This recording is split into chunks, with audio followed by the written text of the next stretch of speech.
salah satu paket wisata yang dikemas oleh kelompok wisata Nagari Pagaruyung adalah wisata alam. Di wisata ini juga tersedia berbagai paket wisata alam seperti trekking, wisata bekerja di sawah, wisata camping ground, juga ada wisata budaya, areal untuk memasak sendiri, dan sudah dikemas sealami mungkin. Pada hari ini, Minggu, destinasi wisata ini diserbu oleh pengunjung yang ingin menikmati keindahan Batang Selo. Batang Selo ini adalah sungai yang sangat alami di Nagari Pagaruyung yang merupakan hulu dari Batang Selo ini.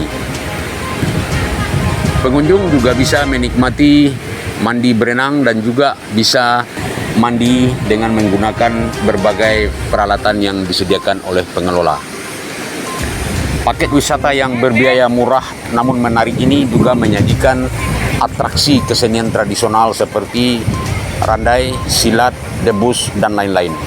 Namun untuk saat ini kesenian tradisional tersebut akan ditampilkan sesuai dengan permintaan pengunjung jika ada yang meminta untuk menampilkan seni tradisi tersebut. Berbagai kelompok, baik dari kelompok ibu-ibu muda, ada juga kelompok anak-anak muda, keluarga, ormas, tumpah di sini untuk menikmati bagaimana wisata alam yang baru eksis ini. Ini menurut pengamatan Jurnal Minang masih butuh sentuhan tangan dari pemerintah daerah agar kelompok wisata ini bisa lebih eksis, dan diminta juga pendampingan, promosi, dan pembinaan masyarakat serta edukasi pelaku wisata dari dinas terkait. Jika program ini dikelola dengan baik, tentu akan menghasilkan PAD tersendiri, setidaknya bagi nagari dan daerah. Sampai hari ini, menurut pengakuan penggiat kelompok wisata Roni Fernando, bahwasannya sudah ratusan tamu yang datang.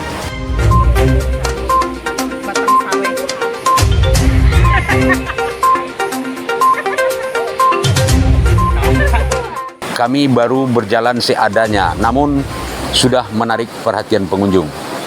Beberapa fasilitas perlu ditingkatkan seperti tempat sholat, MCK, dan lain-lain sehingga pengunjung merasa nyaman. Demikian Jurnal Minang melaporkan dari Jorong Pakara, Nagari Pagaruyung, Kecamatan Tanjung Emas, Kabupaten Tanah Datar.